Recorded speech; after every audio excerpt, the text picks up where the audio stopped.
You are watching and listening to Chris and Leicester Till I Die TV on YouTube and your favourite podcasts.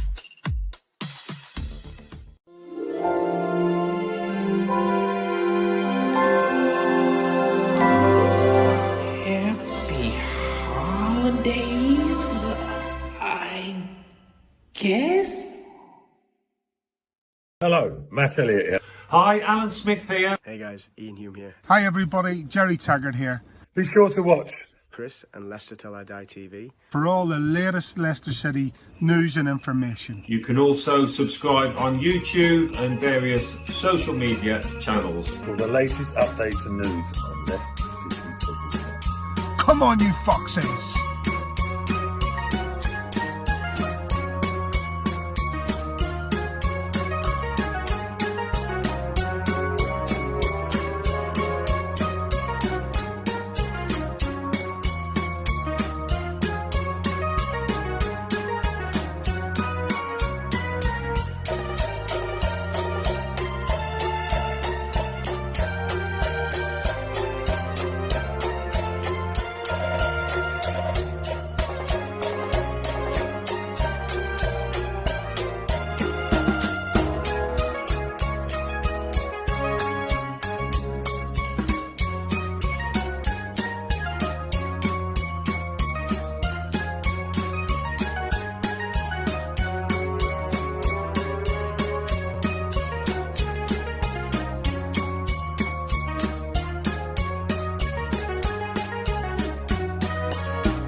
With Chris and Brad on Leicester Till I Die TV.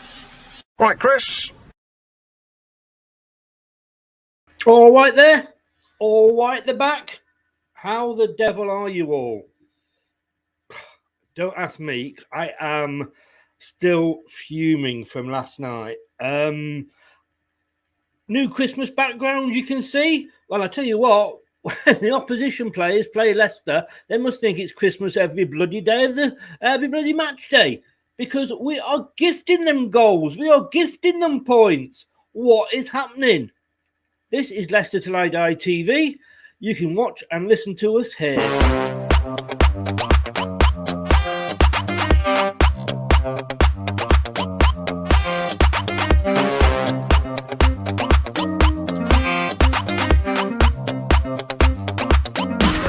Watch us on YouTube. Listen on your favourite podcast platform or ask your smart speaker to play the podcast Leicester Till I Die. Subscribe, like, follow, and join in now.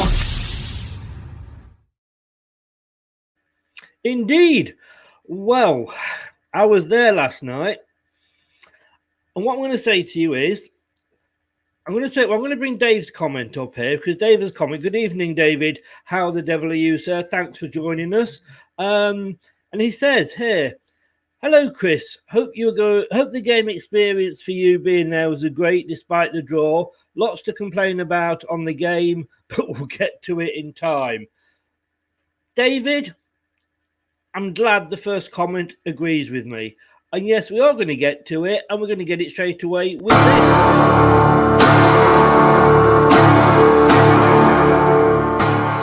Don't make me angry. You wouldn't like me when I'm angry. This was the first game I've been to live, if you like. The first time I've gone to a match this season, because I don't live locally and health and what have you. But like a local game for me, like a home game almost this was, against Southampton.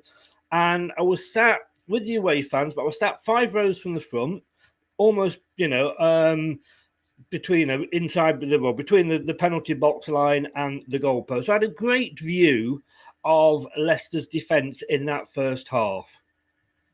It was fucking shit, right? There's no other words about it. Brendan, you need to sort it out, or you need to get out. It is as simple as that, because the buck stops with you. Now, I'm not expecting us this season to go and win the Premier League. I'm not. What I am asking for is an improvement on last season. Last season we came 5th. FA Cup we won, and obviously the English Super Cup. But let's forget about those because at the end of the day, they're cup competitions. But just let's concentrate on the league at the moment, right? What we achieved last season, you expect we've got the same players. We didn't let anybody go that we didn't want to go. The only players that went were not regulars. So we've got the same team. We've got the same backroom staff in. And we bought supposedly new and better players. So should we not be getting better than last year? No, we're getting shitter. And I tell you what, even if we don't get better and accept that maybe other teams are catching us up, maybe as good as we've been for the last 2 seasons, were we punching over our weight? Was it the fact that other teams were absolutely awful which made us look good? Well, if they're catching us up, if they're getting better, then surely we should be at least standing still. But we're not. We're going backwards. A few notes I made here. As I said, it's Christmas every day for the 19 other teams in the Premier League. They play Leicester and they think we must be coming out in blue Santa outfits as our team strip. But I'm going to say one thing here. Before anybody starts having a go at me, it is okay to criticise your team. It doesn't mean you're a bad supporter. It doesn't mean you don't support your club. It doesn't mean you're a plastic fan or an armchair fan or whatever. It shows you're passionate and you care. And you want your team to do well. Like I say, I'm not expecting top 4. I didn't even predict us to be back in the top 4 this season. But it is so completely different. What are the coaches doing? They've had 2 full seasons and a bit. Those coaches in there. And are you bothering with the defence at all? Because we can't go on this. We'll give the opposition team a start and then we'll get back into the game. We're not good enough to do that. 3 minutes. 3 fucking minutes and we were 1-0 down. From a corner. Oh, who knew? But Brendan, nothing wrong with our defensive playing. There was zonal marking my fucking arse. Because I tell you what, there was Southampton players in our penalty box at that corner that were not being picked up. Now, I'm not criticising any individual player here. I will come on and criticise one in a second. But that is all about the coaching. If you can't sort it out, Brendan, or your team that specialise in the defence can't sort it out, get rid of them. Get them back in. What does Mr. Torre do? I tell you what, he's on a fucking good wage for doing sweet Fanny Adams. Because that defensive show was pathetic. And please, Brendan, stop playing it out from the back. Get out of our club if that's how you're going to move on. I am sat there and Schmeichel's got the ball. And you could say, I said to my son, I said, this will go to Soyuncu. This will go to Castagna. Their goalkeeper, when he got the ball, kicked it upfield. Yes, okay, you've lost possession maybe, but you lose possession in their half. That gives us a chance to get the defence back. We don't lose it just outside our penalty box. And Casper, love you to bits. But you can't pull your socks up because your socks are pulled up. Mike Stow, you're a goalkeeping coach. Do your job. How long's Casper been here now? He still can't kick the fucking ball in a straight line. 5 times out of 10, it goes out. Why aren't we practicing that with him? He gets annoyed when the goalkeeper goes going. We can see he gets annoyed. We can see he's passionate. Well, then sort that out. Get him so that the defence is right and he doesn't have to get annoyed all the bloody time. It's pathetic at the back. We see, there's no players moving for Casper. He's being told, he's shouting, where am I passing it to? Because he daren't kick it upfield, probably because Brendan fucking Rodgers has told him not to, and to fart about at the back and pass it to somebody that's got 2 Southampton defenders on them. I know like I say, I'm not expecting miracles. I'm not expecting us to win the league again. We're not going to win. We're not going to win the egg and spoon race this season. But it's the performances. They are just shit. And yes, you could say, well, we played better in the second half. Football's a 90-minute game, not a 45-minute game. And these are teams that we should be beating. No fucking wonder Chelsea stuffed us. Played us off the park. You know, have you got short-term memory loss or what, Brendan? Because I tell you something, you can't remember how you played the last 2 seasons. You can't remember how you played when we played 2 up front with Nacho and how we were winning most of the games. Get it right or get out. I've literally had enough. 60 quid last night to go and watch that shambles. And the fact that they came better in the second half, the fact that we got 2 goals, I don't give a shit. We let 2 goals in. You can't keep on going, we're going to score 3 because we let in 2. I've had enough. This is Leicester Till I Die TV. It is the post-match. Ladies and gentlemen, it's time for the main event of the evening. 60 minutes of football fun and banter with Chris and Leicester Till I Die TV. Are you ready? Let's get ready to rumble.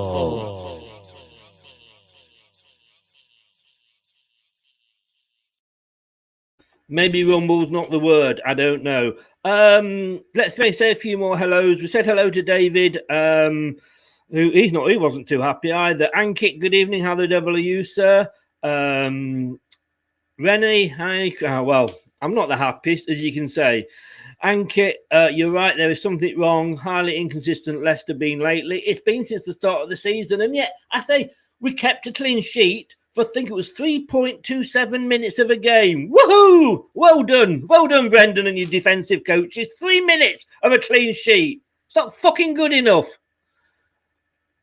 When is Wesley Fontana and Just Jake? They're not going to make any difference. I am sorry, with the zonal marking and all this arsing about, don't come to me and Rennie, I'm not going to go at you here, but they are not, and we actually said this at half-time, there's a group of us sat there talking about it.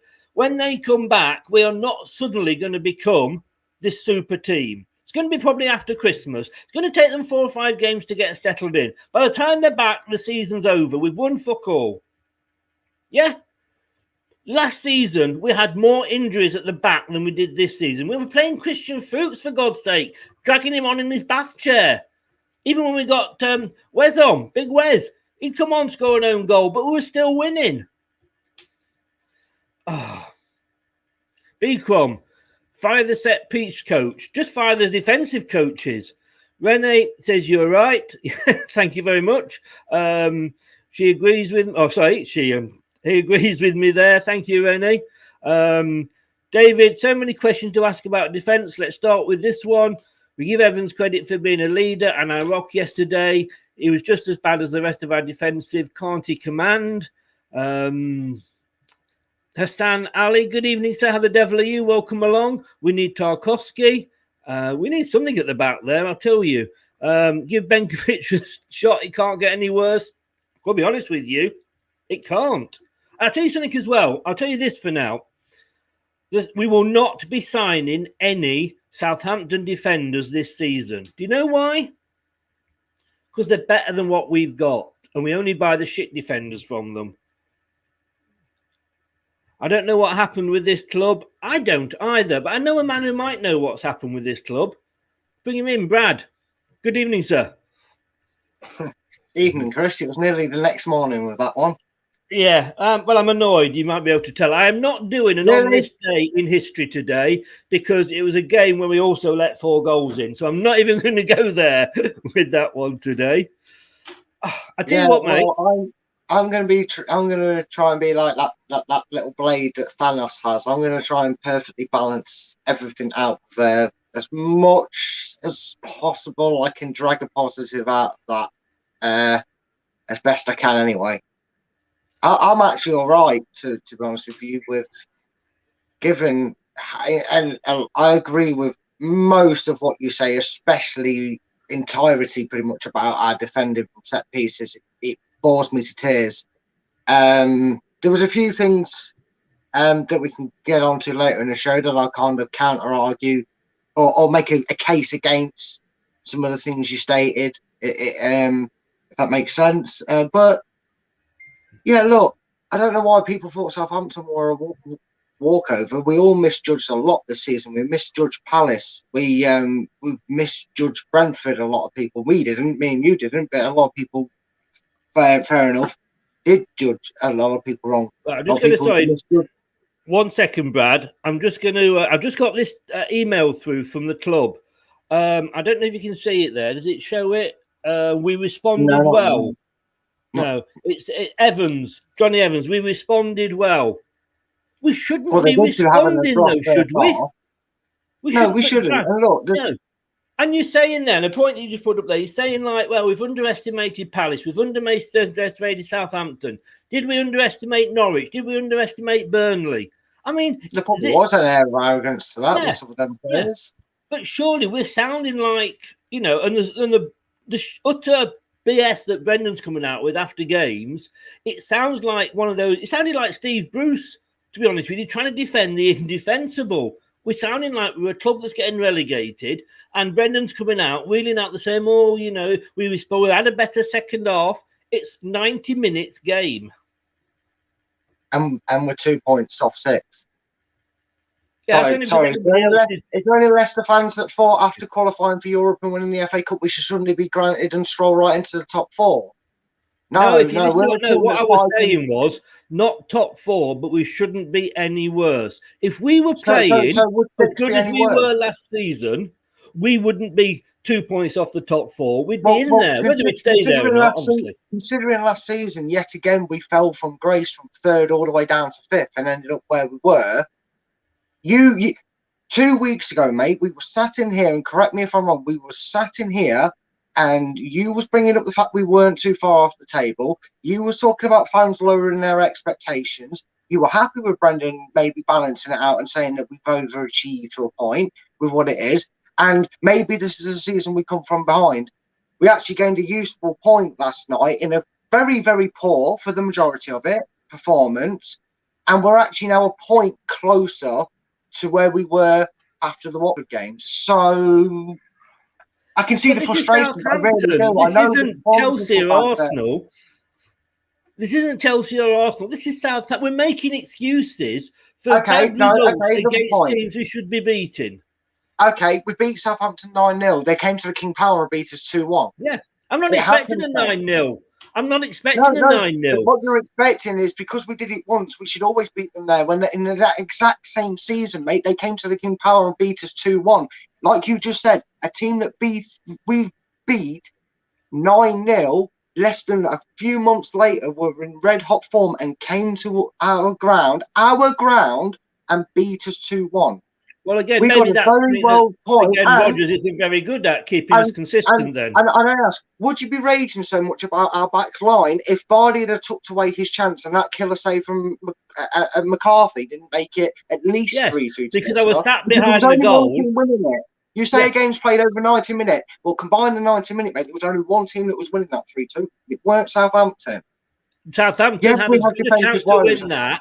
Southampton had as good a chance, if not better, than we had of winning that game. No. They were the better team. Vardy puts that away 99,999 times out of 100,000. Yeah, and this was the time he didn't. You know, you can say, well, okay, there was that. Perez, if he hit his shot properly, if Perez had hit his shot properly, it wouldn't have been as easy for the goalkeeper to save. If Barnes had crossed his shot instead of Vardy, who was in open space. No, football's not done with So you're happy then with the team. But you're trying to make the point that if we beat a team 9-0, we should always beat them. Southampton are a good team. No. Give them credit for the season. No. Don't say that just because we beat a team 9-0, we should always beat them. You are happy with mediocrity following two good seasons. Because that's what we're dishing up. That's what we are dishing up is mediocrity with a team that we could have been 4 or 5 down at half time. So then if Vardy had got that goal, it wouldn't have made fuck all difference. Yeah, but you just said that it's not right that my point stands about saying if they'd gone in when they didn't and all this, but you've literally just made the same point and counteracted yourself because they could have scored 3 and 4 in the first half, but they didn't. No, we could have scored 3 or 4 in the second half, but we didn't. And that's my point. It's very things. I think what it is, and I'm not happy with the mediocrity style of probably 65 minutes of that game. I would totally agree with you. I'm 100% on board with your tactics and the defending point. Something needs to change drastically. What I'm saying is, Leicester have had games and games and games, and then they go and get a solid 4 points out of a possible 6. When we've looked at other pictures previously, when we've not managed to do that against these teams, I think the overall frustration with the majority of the match performance and seeing the same defensive failures each week is masking what was actually a decent turnaround in that second half to then come out on the team that I genuinely feel on chances created, quality chances created, we're probably unlucky not to come away with all 3 points. I think if Leicester win that, we actually talk about the defence as we have been, and it's not everybody suddenly thinking it's doom and gloom, because we are closer in the league. Yes. I'll give you that, because obviously if you come away with the 3 points, then obviously you tend to forget the bad things that you see. Yeah.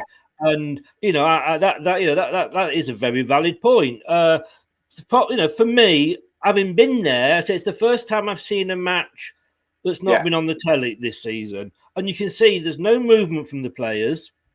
They're not giving Casper options. You're looking at one. All I'm saying is, and we'll come on to the goalkeepers, afterwards. But all I'm saying is Southampton are.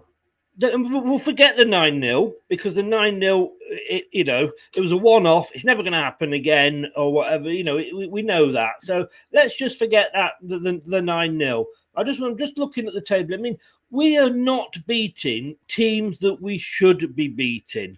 And whether we are 2 points off the top 6 or not, that means that the other teams aren't playing that well. Well, I'm not bothered about that. What it means is I'm looking at we had the same team, the same players. The only players we got rid of were players that we wanted to get rid of. The only decent player was probably Pratt, but he wasn't in Rodgers' plans. He wasn't getting the games in. And we bought players in to improve that team.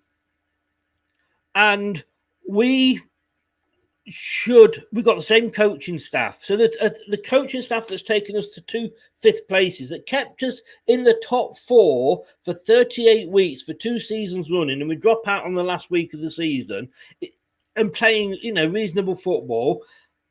We're not, when is this turnaround going to happen? We beat Man United. This is the start of it. We beat Watford. This is the start of it. No. And the manager and the staff are doing nothing about it. It's this. 3 minutes, right? 3 minutes, a corner. We nearly cock it up first time. It hits Schmeichel as he's going down. It comes off his boot and actually ends up at a defender that's not being marked at the back, that comes in and tucks it away. 3 minutes we kept a clean sheet for. It's mediocrity. We're not even treading water from last season. We're not even as good as last season. Not about improving. And I said we'd probably finish 5th or 6th or 7th. I didn't go for the top 4. I can't see us finishing probably about 9th or 10th, if I'm honest with you. It's just not in. It's not. We're drowning. We're not treading water even. Yeah, but the thing is, you go to Villa Park and then you beat Villa, and then all of a sudden it's we've got 7 points out of a possible 9. Football's just a funny old game, mate, and we will touch on it later when it comes to the segment later on in the show. Yeah. But I think I might have cracked why Leicester are being so slow and having them games against Watford. I'll be doing like I said, it'll be in the segment. I won't say too much about it, but I think I may crack where it's going wrong entirely for Leicester, even when they play in a system or a formation style that us as fans look at and think, that looks good. Why is it some weeks it works and some weeks it don't? And maybe where players are getting a bit of stick, but it's actually not their fault. And again, I'll try and wrap it up as quick as I can in the segment, but it will be on the tactical segment. But yeah, it is obviously frustrating, and when you see it every week, you can't. I found myself in that first half going, rolling my eyes, mate. I was just like, here we go. I could see the problem. I pointed it out every week. Clearly, Brandon's not watching the show in much detail over here because he's not paying attention to my tactics. But The problem is everything Leicester do, they've made it that rigid and predictable that sometimes even a League Two side come here and if they set up right would bamboozle us for the first 20, 25 minutes, because then Leicester realise, well, Brendan realises, all right, that's how Southampton approaching the game. It's like he's guessed on a coin toss on how Southampton are going to turn up, and he's getting it right some weeks, but wrong the most, and that's what's costing us. Same with Arsenal. Is he concentrating too much on the opposition? Tuchel goes, these are my best players for this game, and this is Europa, and this is Cups, whatever. But for the league, this is my best formation.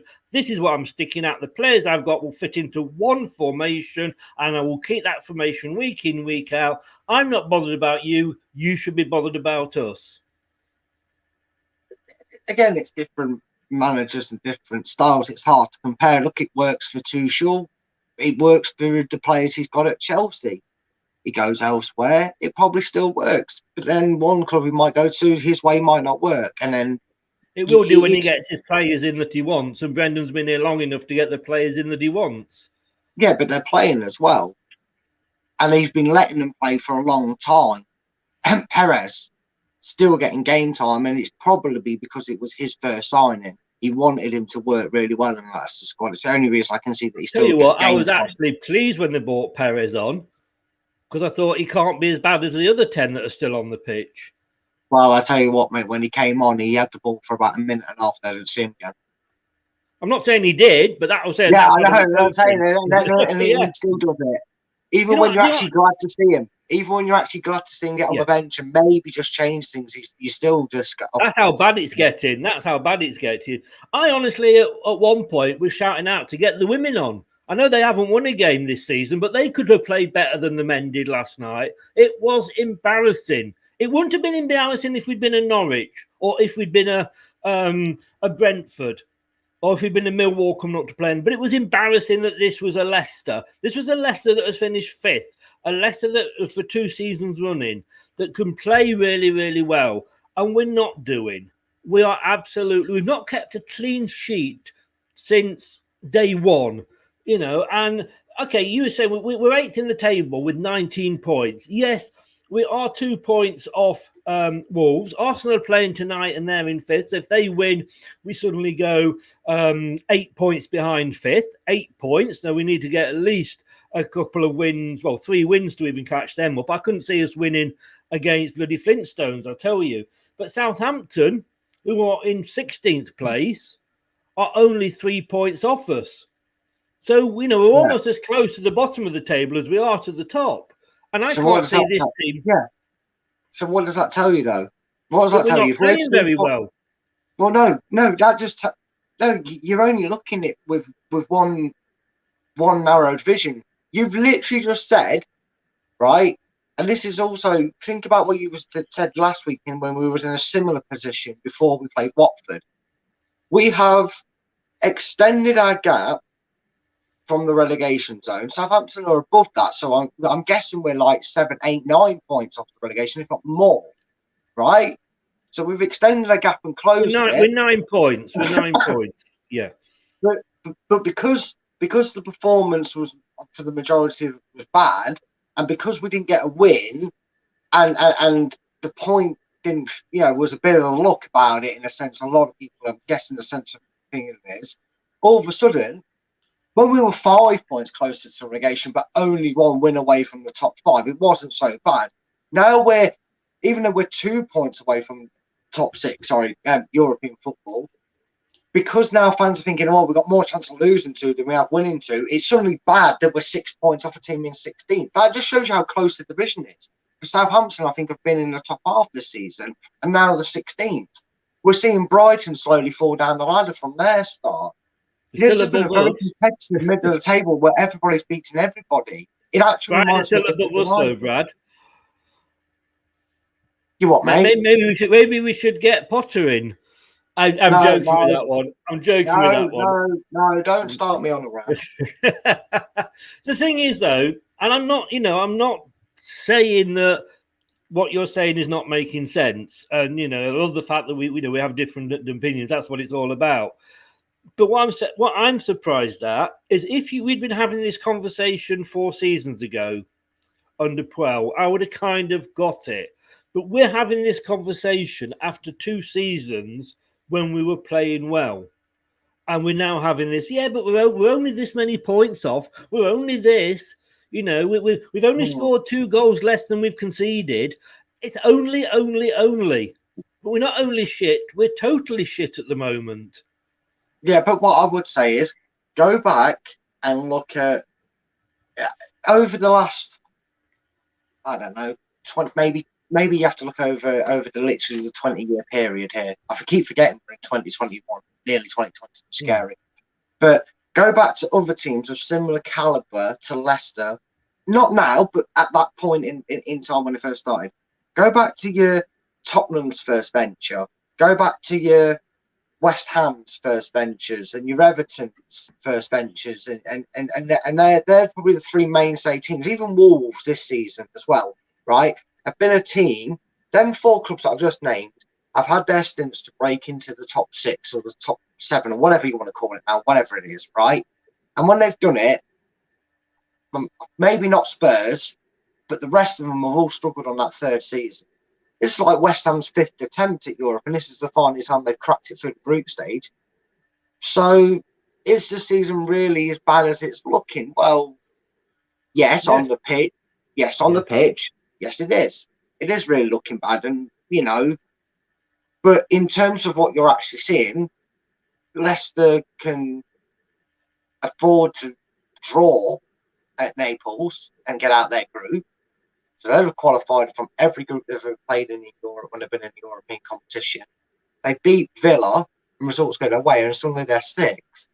And just trying to look at it as perspective, that sometimes when it does go wrong, maybe this is just, you're saying maybe this is the season where Leicester kind of come from the chasing pack and get into Europe. Maybe it's just not happening the glamorous way we all thought, where Leicester would suddenly surge there and then stay there and doing it. But maybe they're just going to have to make some tactical changes. But when they get it right, it's going to be something a bit more consistent, because if it doesn't, then I'm all on board with everything you're saying, and I will be looking at saying, yeah, okay, something does need to change, because whilst I can take us having that burnout season, a lot of people say happen. I mean, again, you can compare it to other things like title charges or European charges. They've been burning out ever since that Champions League season. They've had a burnout since they came third in a 2-horse race. Arsenal burnt out after that Invincible season. Once you do certain things and you feel like you've hit that route, you have a burnout. And Leicester are probably having a season where they're having a decent burnout season, if that makes sense. And I know that's still negative and still bad, and we still want it to improve. But I'm just trying to put it in a comparison that maybe sees a bit of a brighter future in Leicester's rearguard, because they need to make sure they do, because we know we've got Liverpool, Man City, Liverpool over Christmas. So it's vital that is the case with Leicester. Yeah, I just think we are kind of making excuses for why we are doing well. I mean, a few more comments here. BCom, the word is out, we can't defend set pieces. 100%. Southampton knew how to play us. Do you think Casper is letting them down at all a bit? For the first time last night, and I love Casper to bits, I was actually annoyed at him, but I have to accept that he's probably doing what he's being told to do. And when he has to shout at a defender because Thomas was stood in the box and then, I don't know, 3-4 foot behind him is a Southampton player, totally unmarked. And this was at a corner.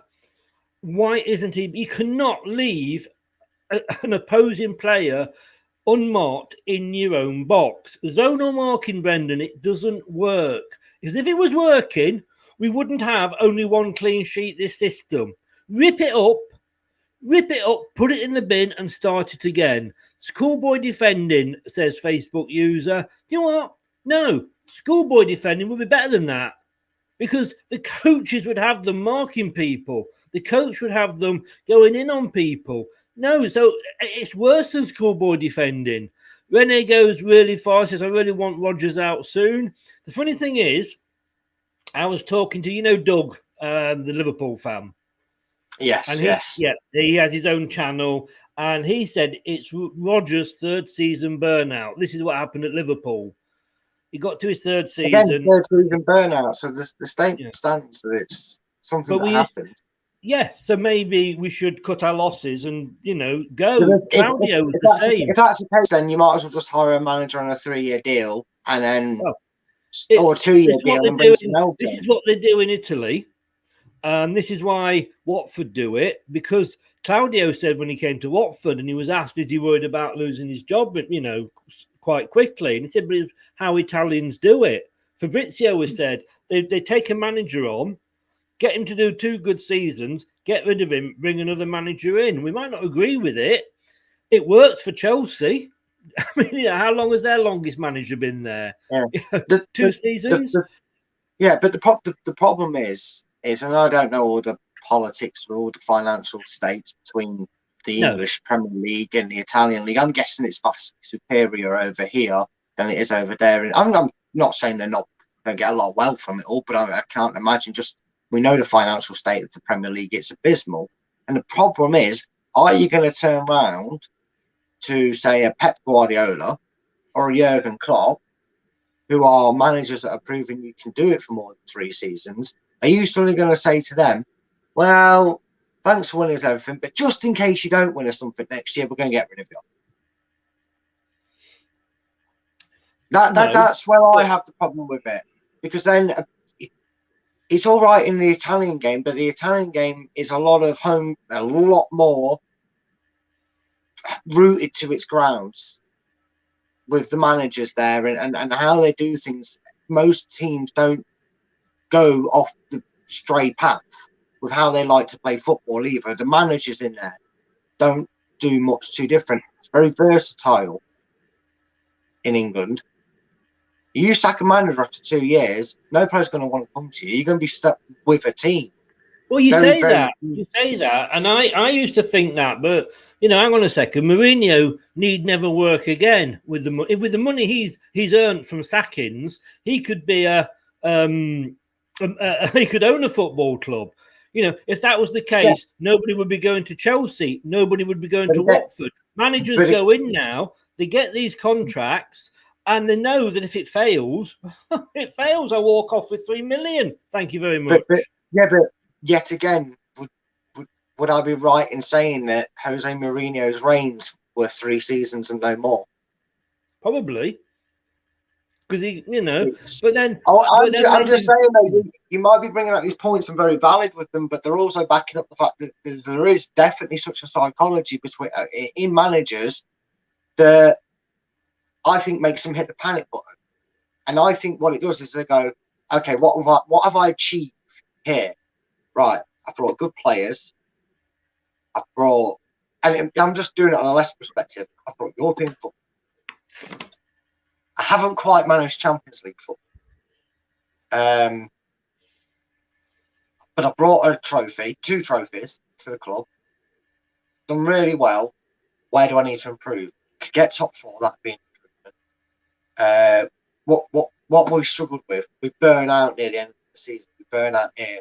Maybe I need to do something tactically and change it. Maybe I need to, and I think every manager does that, because I think, and I'm going to stick with Jose on this, he made a lot of changes to his teams constantly after it. I can't remember if that was injury reasons or it was just the third out season is a very good psychology. It's horrible psychology for a manager, because you get to that point where it's kind of like playing a career mode on a manager. You get all these things to do by 2025 and you do them all by 2023. The game's only going to get harder. And that applies to real life. The game's only going to get harder. You do all them things that they've got to do. That's why you get the new 3-year deal. But then you're also, that new 3-year deal says, we want Champions League football, mate. Or, yeah, we like these trophies, keep coming in. Bring them in. And then the pressure gets harder.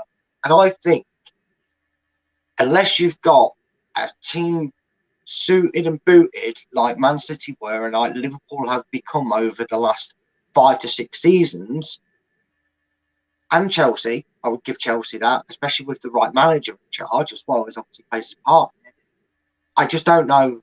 I don't know what the expectation is to do, because that's what you've got to do as a manager. And I feel like every manager, to a point, fails with it. Even Manchester United, because Jose did it again with Man U, didn't he? Won them something. They hadn't won anything for years, and the next season was a bit of third season was quite a bit of a disaster, or the season after was, and that's it. It would have went Pete Tong and he was out of a job. So it's not just Brendan that suffers with it. All these managers seem to suffer with it, and quality managers have suffered with it clearly. No, you make some valid points there. David says at some point we need Casper to do more than pull off great saves, pass the damn ball properly, and command your penalty area. Do you know what? I can say I was watching him yesterday. I'll let you come in a second, Brad. I was watching him yesterday, and the only things I can complain about, apart from his kicking out, and we should have seen some improvement on that by now, but he is still kicking off of his balls out into the opposing half. But at least then, if we lose the ball, we've lost it in their half, and it gives the players time to get back. The rest of it isn't Casper. The rest of it is what he's being told to do. It's not his fault that he's passing it to players. Soyuncu. I mean, from the first minute to the 90th minute, Casper was in goal, Soyuncu there, Castagna Evans there. We've got a kick, it's going to go there. And Southampton just come forward and just wait for it. So I don't think it's totally Casper. What Casper needs to do is to go and knock on the manager's door and go, Brendan, I'm your goalkeeper, I'm your captain. Let me tell you that this is not working. But go on, you wanted to say, Brad, about this, obviously being part of the goalkeeping fraternity. I'm the chief and commander and founder of the goalkeepers committee. Correct there. Yeah. No, I do feel. First of all, I feel tremendously sorry for Casper for their first goal, because he saves it. He shouldn't have had to make the save in the first place, and it scoops off his leg into a 3-7. I mean, we can do about it, but the simple solution to Casper Schmeichel, I believe I've actually said on here, either on one of these post-match shows or on a show that me and you have been on together. There's lots of them. Go and check them out, people. But I'm pretty sure I said the one thing is, if Casper cannot kick that ball in the direction which is clear, spread to the wings, right, then get Johnny Evans to do it.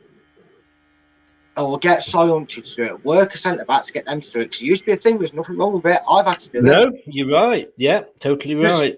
I tell you what he can do. He can pass it sideways out to his defence, off his feet or out of his hands, and he can kick it straight down the middle, because he's got a few assists, hasn't he, when he kicked it long before to Vardy. Now, if we don't want to play out the middle, out from the back, Casper's got to kick it long, because he cannot do a half float, half power kick out left and right. It's an impressive kick to pick off and get it dead perfect, because it's a hell of a job to keep the ball in play for a winger, I can tell you that much. So if he wants someone that can distribute it that way and get it in the way that they want it to, give the job to Evans. Let him take the goal kicks. It doesn't matter then, because Casper can't get involved. He's going to launch it long, or Evans is going to play it out wide. So mix it up if you have to, so it's not always relevant. But if you're going to genuinely send it long, put it on the 6-yard box. Go on, Evans, send it up to me, kid. Or, out wide, send it to me. Yeah. That's an option. No. You used to always see it, didn't you? Because not every goalkeeper can do every single thing themselves. And the fact that, these goalkeepers didn't necessarily have the best kick on them. Yes, defenders were used. It is a very, very good point. But as I say, a lot of what I blame Casper for is because he's being told what to do. Yeah, exactly. Yeah, it's Mike Stowell, his main job as well as coaching is to be telling the outfield players what to do when they come on. Somebody tell me what Mr. Torre, and I say Mr. Torre because I always get the wrong one. Yo or Colo. It's Colo we've got, isn't it? Yeah, it's Colo Torre. Colo, yeah. I'm always scared of getting the wrong one. Somebody please Answers on a postcard. That ask your mum. Answers on a postcard. Tell me what Kolo Toure is doing at our club apart from impersonating Dick Turpin, because he's getting a fucking good wage for doing shit all. No, I tell you what he's doing. Exactly what Brendan's asking him to. He's asking them lads to work on zonal marking. It's something that I've rarely seen Leicester play up until Brendan came to the club. Kolo has been told, right, boss, I think we should. It doesn't matter if Kolo sat down on a gaffer. I think we should play like this. I don't think this is working. Maybe Brendan's so keen on board, because sometimes the zonal is done with man marking. It's a bit weird, and sometimes I'm like, what they're doing? Have they changed it? I can't figure it out. Yeah, no, I agree. This is what I don't like, and because the same sort of things happened at Manchester United, with a lot of their fans questioning their staff, and we've seen the old expression "no smoke without fire." We've seen reports that Ollie was offered a chance to just clear his backroom staff out and sort it out, and maybe have kept his job. He was, there was reports that players didn't like their backroom staff. Now, at the moment, there's no smoke at Leicester, so I can't say that that's the issue. What I can say is the issue is, and this is why I would say I'm not like full writing Brendan off as he's not mistaken for this, because clearly he is. He's the one that needs to make the changes.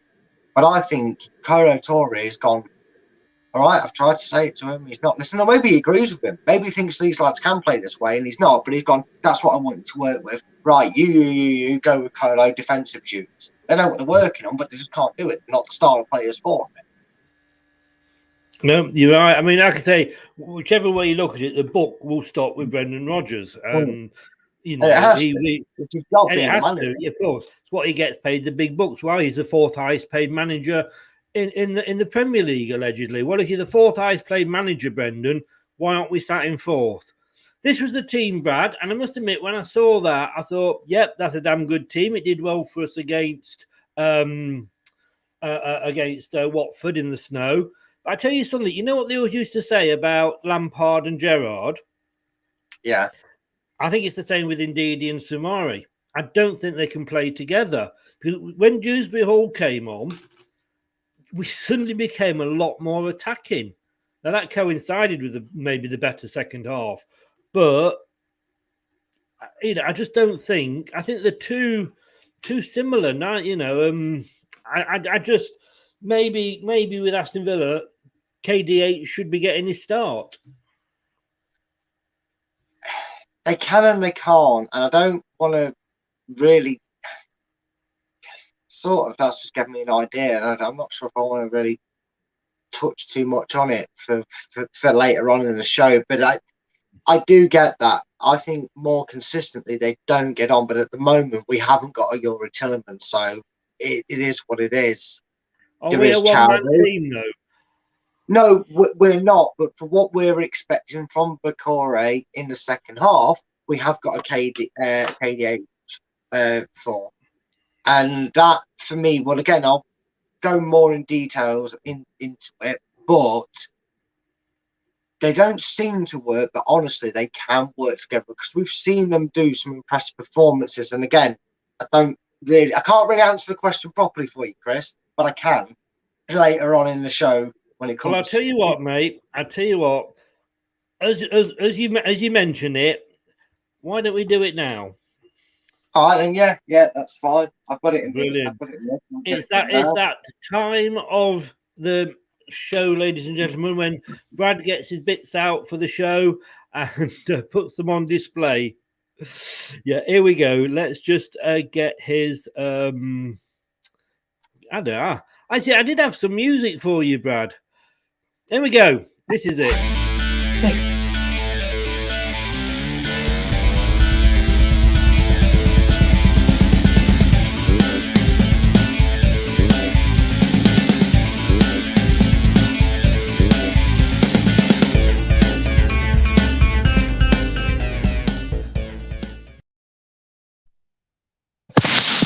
See, I can never, ever the professional me, always lined up. Thanks for that introduction, Chris.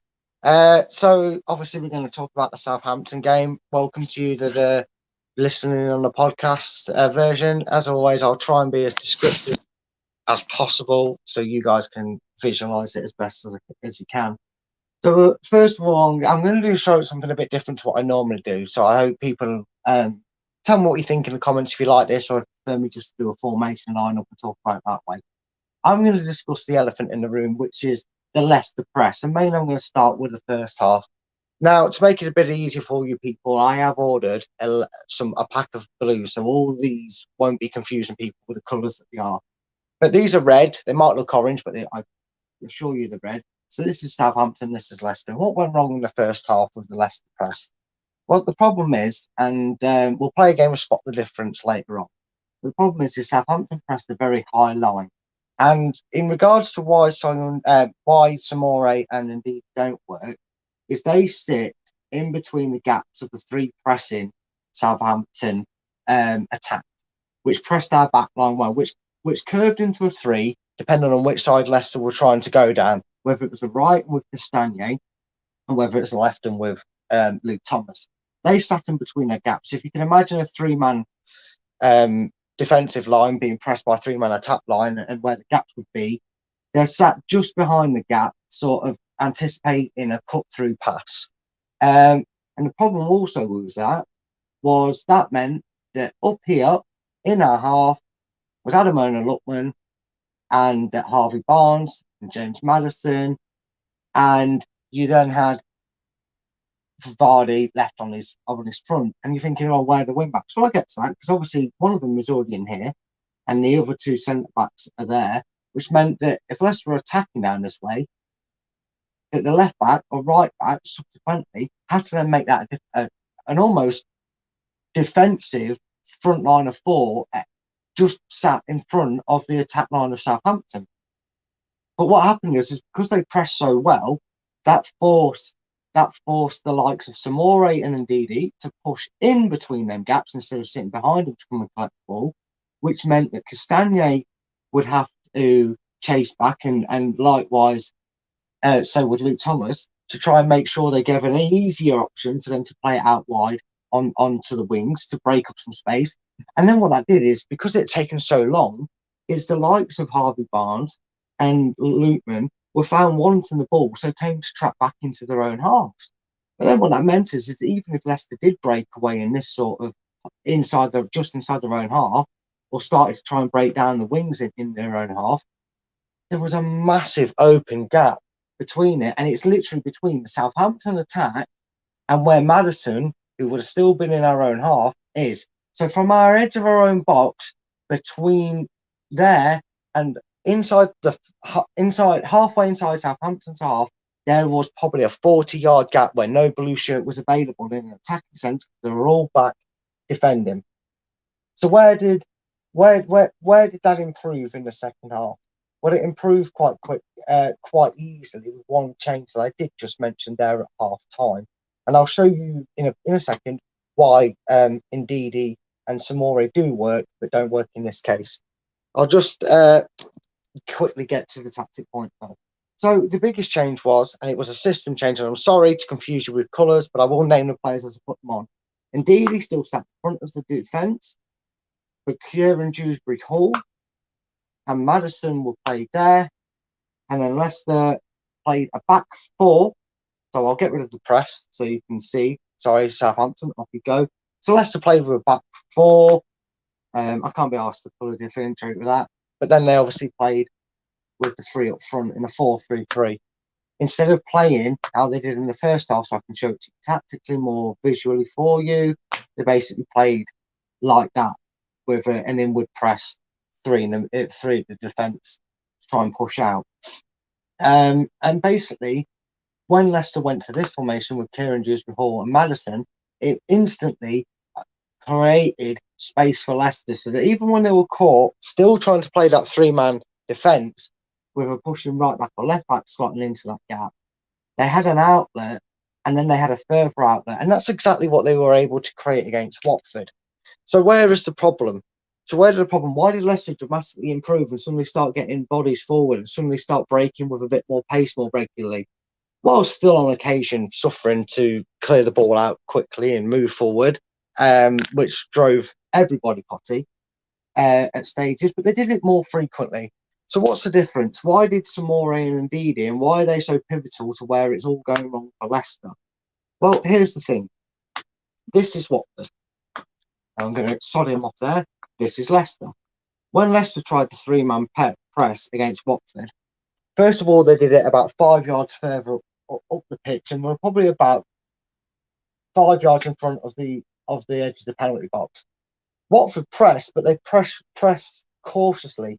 Probably left about a 5 to 7 yard gap between them, so they were closer to the halfway line than they were closer to the Leicester players, which then allowed Leicester, with Ndidi and Samore, and I'm just picking two random colours, Ndidi and Samore were able to squeeze into them gaps, but were receiving the ball at a high rate, so it didn't actually matter that Maddison was there and the front three were up front, because it didn't matter that they were at the high line, but because Leicester had taken that step to come 3 yards forward, 5 yards forward than their defensive line, they were 5 yards forward throughout the pitch and 5 yards better in covering in the gap. So why didn't it work with that? Well, exactly what I just said. That was Watford's press. That was Southampton's press. Southampton were right up as close as they would dare to get without being cautious of getting done on the turn, exactly like that. If they press just enough to not be too tight to get done on the turn for Leicester to break. And the reason for that is, with Samore and Ndidi, you essentially play two central defensive-minded midfielders. And when you do that, you leave a gap between, if this is the edge of the box, that's the broken halfway line, that's halfway inside Southampton's half, and that's their box. You're leaving a gap of probably a good 45 yards for Southampton or wherever we play to cover, because Leicester have nobody there. And that is what Leicester need to change. If they're going to go defensive or do it in a way that a team isn't going to press as like Southampton did, then Leicester can afford to have Ndidi and Samore on the pitch playing that role, and then having Maddison as the exposure. But if teams are going to press like Southampton, then it instantly needs to change. And this is where Brendan Rodgers has maybe got to be a bit more braver. Because as much as he likes Samore and it's his money, it's his investment, it's the player that he brought in, maybe he just has to take some opponents are going to come more aggressive at Leicester. Instead of playing a defensive 4-3-3, play this attacking 4-3-3. You can even try Samore in that attacking role. I'd be more up for it because apparently he is an attacking player. But do not have a player so close to Ndidi, because that is Ndidi's downfall. The one thing that happens to Ndidi when he seems to have a Chowdhury or a Samore near him is he just finds himself thinking, you're not that defensive minded, mate. I can sort of play this position. And then lo and behold, Ndidi gives a handball or a penalty or a free kick edge of the box away. And he seems to want to have an individual role here. He seems to flourish in an individual role. So either put Samore up or get Kieran Dewsbury Hall there, and you'll still be able to have a defensive mind if they press, but you also have a fresher outlet, knowing that Leicester could essentially end up attacking like this if they're leaving bigger gaps, which is where the ball goes forward to Samore, he makes the run, and then Maddison makes it a four-man attack, essentially, going up alongside Jamie Vardy, Harvey Barnes, and Adam Owen-Lutman. And that, Chris, is really how Leicester's press is being unravelled by its own team selection. And then that's pretty much it, mate. That's how I've summed up what's going wrong.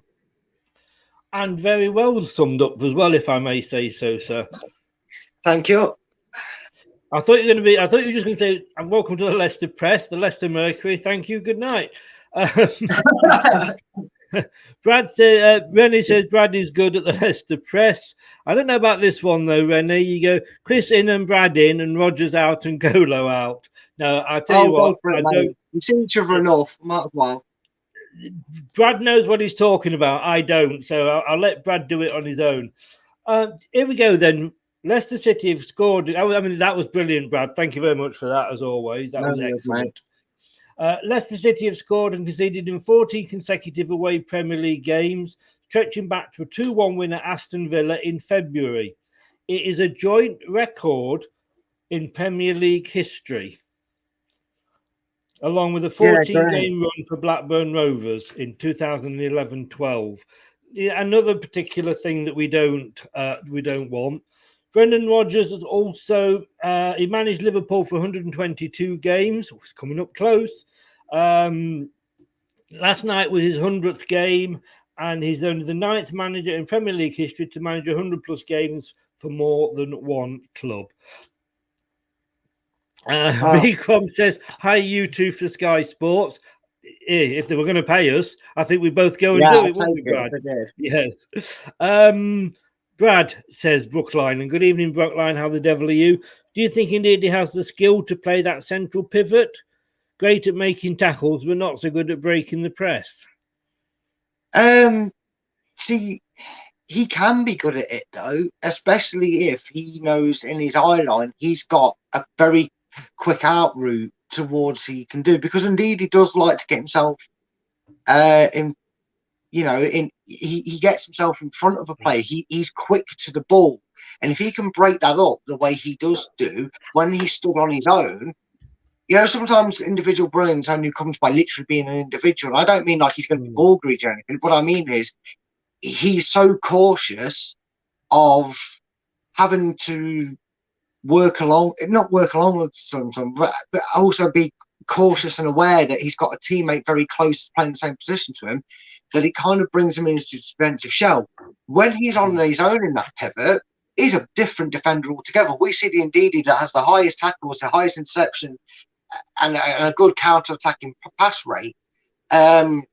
He's just got to be given that freedom more. And we keep hearing, and Chris, you've brought it up several times, that's why I made sure I brought it there. We keep hearing that Samori has the ability to play more of an attacking role. We've seen him at the bar. We can certainly hit a shot by the looks of things. So that's why I suggested maybe put him in that role, because you can literally make it a dead arrowed line and have Ndidi giving it to Samori, who then goes up and joins Madison or whoever, and it works differently. David says there he totally understands what you're saying. It had to happen one week, David. There you go, David. You got it. I helped. Sumari was our... No, I agree. Sumari was the worst player according to the fans on the BBC website. Close second was Lookman, which Dorco, good evening, Dorco, how are you? Lookman is no better than Demari Gray. Get out. Get out. But get out. I would agree with you there. I think he is better than Demari Gray. Don't tell me he scored last night. Yes, he did. And he used to score occasionally for Leicester, sort of 1 in 20 or something. I think it's the first time he scored since the beginning of the season. But yeah, Lookman is better than Gray. The thing is, people will say that. How many chances did Vardy have in that first half? How many chances did Harvey Barnes have in that first half? How many chances did Lookman have in that first half? Why is it suddenly he's only having a bad first half when he actually initially started the goal? And indeed, he put it, half a yard to the left of the goalkeeper a bit more. He'd have got the assist. It was he played vital in the goal. So actually, the bright spark of Leicester's first 35 minutes, and Lookman probably played a key part in it. So let's not get on the kid's back. We sit here and go, but I didn't even get the service. Well, how about the people get the service and the people who've got applying the service? Yeah. Lookman, like I literally just said, Darko, honestly, I don't know if you missed it, maybe you did. Go and look back at what I've literally just done, where I said the reason Leicester struggled is because they were essentially playing as left and right backs. Yeah. Both Barnes and Lookman were found in our own half. I think as well, the fans around me were saying, get Daka on. Thing is, Vardy didn't have the best game, but then he wasn't getting the service. And if you take Vardy off and put Daka on, you're just not changing anything, because Daka's not going to get the service. And in fairness, Lookman got taken off on the 61st minute for the perfect Perez. And I've got to be totally honest with you, if he hadn't got taken off at that point, he would have been sent off. I think the referee had a nod to Brendan going, that was his last one, because he was on a yellow. and he'd got a couple in there. And there's a few players out there. Dewsbury Hall towards the end got a booking as well, and I'm surprised that that could have been a sending off. He pulled away, he pulled him back, but he took one for the team, as they say. Brookline, if we take the Chelsea model, we play Tillemans behind, as in Jorginho, let Ndidi play box to box. Brad, what do you think? Maybe it's just definitely we cannot play two players at central defensive midfield, because it doesn't matter how you line it up. It was clear to obvious to me, which is why I tried to do it the way I did today, that Leicester have a defensive 4-3-3 and an attacking 4-3-3, and they kind of gamble on what's going on. And I am definitely still in agreement with you on the fact that I think Brendan should keep to that 4-3-3 attacking structure, if I'm honest. David come back here and says Lookman is not what we need. Did you see anything threatening from him? If it was only for his speed, sorry, I'm willing to give credit, but he isn't what we need. He has no bottle when tackled, period. No, he's definitely not a finished article, and he definitely does have some things on his game that he needs to work on. But I agree, he was probably a walking red card at points. His head had clearly gone. He was clearly, because of his own performance, he knew he'd had an off game. I'm not trying to say that he didn't have a bad game, but he didn't have any worse game than anybody else up until that point. You know, like I said, he's a right winger. He should not be playing 45 minutes as a right wing back. That's not his role. And people make defences for Perez. Oh, he's not a right winger. It's not his natural position. He needs to play where Maddison is. And when he gets some chances, he doesn't always really take them, though, does he? So I'm going to use it now. He's not a right wing back. He's a right winger. And an inverted one at that, because his performance against Watford and the way he gets on the front foot for us is vital, mate. It's you know, you take him as he is, and on his day, he's a really good player. No, I would have him, to be honest with you. I would have him, you know, over under, if that makes sense. Oh.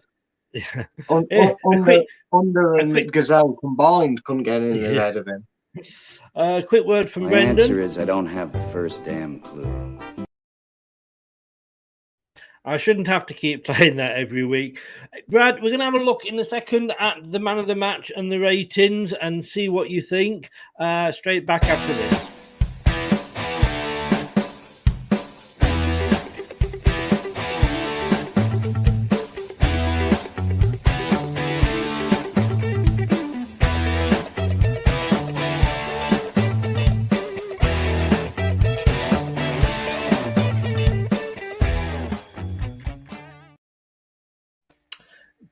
First of two shows tomorrow, 7 o'clock Aston Villa preview with myself and Craig, and then Brad's back along with ex-player Steve Lynex tomorrow night at 9 for the prediction show. It was going to be tonight, but to be honest with you, we'll be predicting while there's still games going on, and that would have thrown us off. It was interesting to see what Alan came up with yesterday, because he was at the match and I was at the match, and he sent me the text as we were driving home saying, "This is what I've chosen. This is who I've chosen, and the ratings. What are your thoughts?" And I've got to be totally honest with you, I probably wouldn't have been. Well, I agreed 100% with man of the match, and I probably wouldn't have been 1,000 miles off his ratings either. He went for James Maddison as his man of the match, and for me, yes, definitely with KDH a close second, but James Maddison for me, man of the match. 7 for the manager, 6 for the team. As we always say on these things, Brad, you know, if it's a 6, it can be a 7. If it's a 7, it can be a 6. So I'd probably have to say, having been there, I would agree with him. Yeah, well, considering everything that was said about the first 10-15 minutes of the show, agreeing with a 7 with the manager, Chris. I was expecting to say it was a 4. No, 7 as the manager for, you know, he made the changes at half time. No, I get you, mate. Yeah. He didn't leave it until sort of the 70th minute. You know, he made those changes. And, you know, we've often seen with Brendan, he hasn't made the changes when they've needed to be done. But he did. He took Samari off. He brought Kieran Dewsbury Hall on. The starting lineup, I wouldn't have disagreed with. On that one match, but what, you know, the point I was making at the start was the bad things about it are the same bad things that we're having to talk about every week, you know. But you know, on that, yeah. Just a few more comments just to go out on here. Where are we? David says Kieran Dewsbury Hall and Perez played better than Lookman. I don't think Perez did when he came on, to be honest with you. Perez was not even noticeable. I can agree with Dewsbury Hall. He was quite ferocious for about 20 odd minutes, but again, Leicester sort of petered out themselves throughout the game, so he vanished again. So don't want to pile on, but whilst he shows more than Under did, that's a very low bar to cross. Well, fair point. We'll give you that one. Rene, man of the match. Madders, agreed with you there. Brookline, shot claim from the USA. Perez has been our most consistent player this year. Not saying the best player, but he's played well every game except for the red card. I think Brad sort of at that point just fallen on the floor. Out the whiteboard again, mate. You know what it's like. Madison, best I've seen him play in a 3-game stretch. Yeah, I'd agree with that. Perez put Barnes through on goal. That's why I missed it. Yes. And then but Perez missed one himself very easy. Do you know what? You know, he didn't have a bad game, Perez. No, he didn't. He came on for Lookman, and it's probably a change that might not have happened had Lookman not been on the point of the ref saying one more and he's off. You know? And you know, you saw the ref gesture over to Brendan, and we all went, yeah, it's probably not a bad thing. I was kind of surprised at Barnes being taken off because I thought he was one of our better players. He looked knackered though. Yes, he did, and that was probably. And Daka came on, and my God, you think he looks quick on the TV? You should see him in real life. I mean, I was where I was sat as he was coming down the right wing. He was coming right towards me, and I honestly, it was like watching a 3D film. I thought he was actually going to run into me on the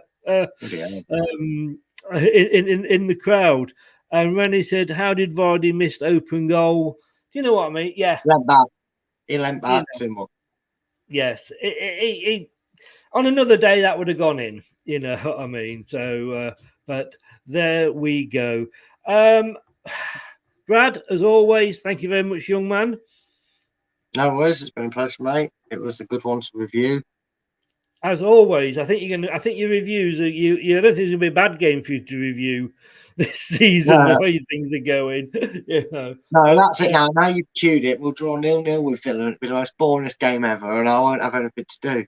No, I mean, just looking at. I mean, to me, December here this is. We always say this is a season-defining match. This is a season-defining month. But I think for us this season, this next month will. I think when we come out in January, we'll kind of say, yeah, we've still got a chance to you know, attack the top 6, or it's going to be mid-table mediocrity. We've obviously got Villa tomorrow, or on Sunday. It's a live on TV match. Yeah, they lost yesterday to Man City, but they're doing all right under Gerrard. Next Thursday, make sure you've got clean underpants spare because we've got Napoli away. And that is going to be a bottom clenching one. And then we've got Newcastle, Spurs, Everton, Man City, and Liverpool. We've got Liverpool twice. We've got them in the Carabao Cup. That is not an easy December, Brad, is it? Just out of interest, I'm going to pick just that one European game in there. What's the stipulations for Leicester in that? Do you know just quickly? I mean, I'm guessing it'd be. I mean, we know the fixtures, obviously. It's us versus Napoli and I know what you said. I'm just going to have a look now and see. quickly while you're talking. While I'm just talking, just give us your overall view of the month. Oh, I mean, it's always a difficult month. I actually think, in a way, it all depends how the fixtures fall. I'm not saying it's a fix at all, but this is the third season in a row Leicester go Liverpool, Man City, Liverpool. Not fixed at all, but this is where you really put your work into practice, because all these games are going to come thick and fast. You're losing players because of the African Cup of Nations, and you've got to find a way to utilise your squad to its fullest potential. And you know, it's an interesting month. I think. Well, I mean, you can say it matters who you play, but then you could have say a Newcastle, Norwich, and Burnley, and get no points, and suddenly you've not got. It's one of them. It's all about preparation, and everything that you've got works. Maybe that's where Leicester will start to come good more consistently, because their squad depth will tell. We'll see. We'll see. Well, I've just had a look at the table, and I've been sat down and I've been working a few things out with pen and paper.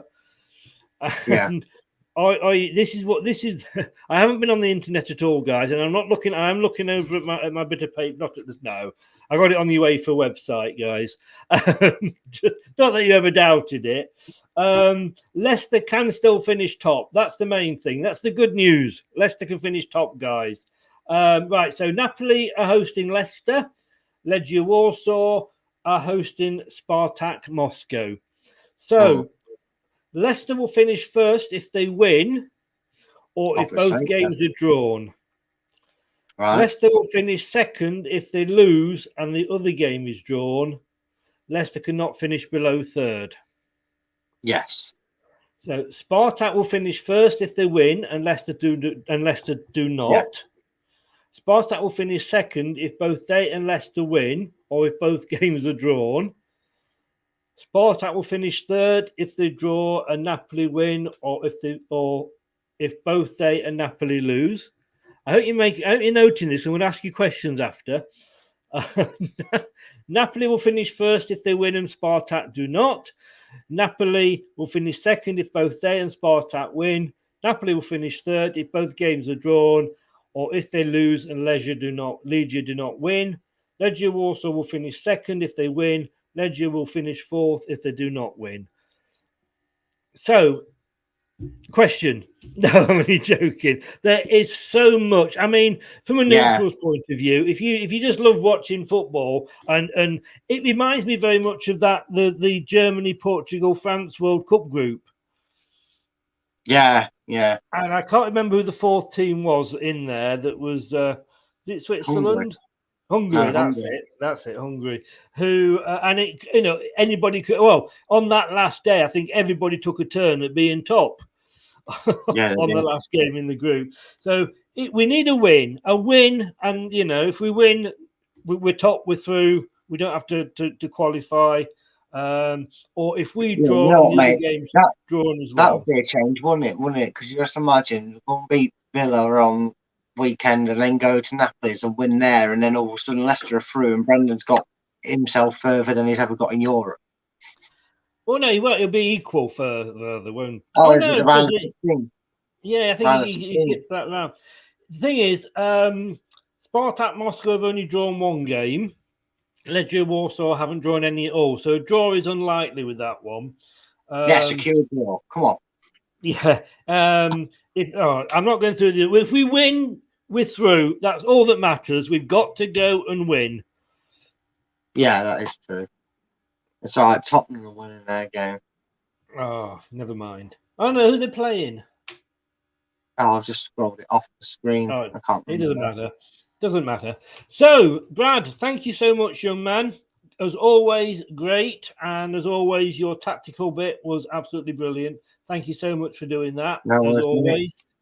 And I will see you tomorrow night. Can I just say, by the way, before I go, to the Watford fan, the second half was actually delayed by 10 minutes, 2 lots of 5 minutes, because there was a Watford fan that was taken off, and he's gone to hospital, and apparently he's fine.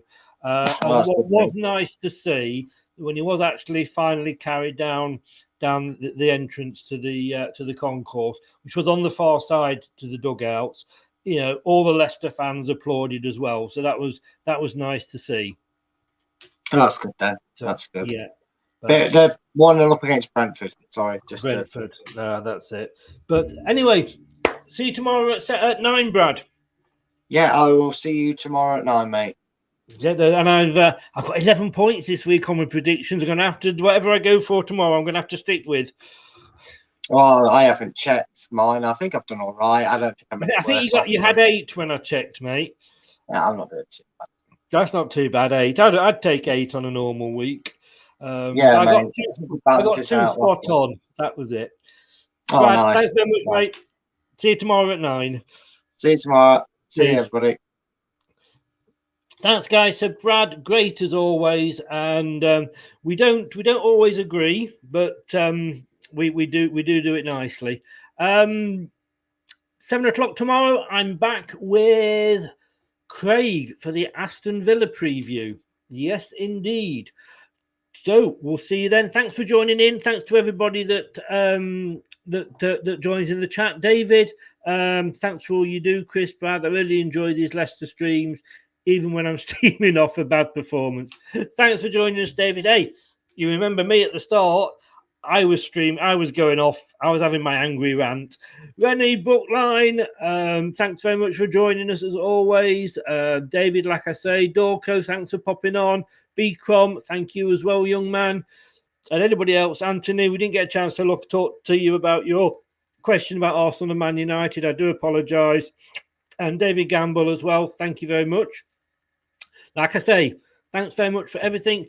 Don't forget, thanks to everybody for watching. Thanks to everybody for listening as well. The podcasts are amazing. These shows go up live on the pod. Well, not live, but they go up on the podcast about 10 minutes after I finish them. Gives me a chance to download them. So if you want to listen back to it on your main podcast provider, we will see you tomorrow at 7. Good night.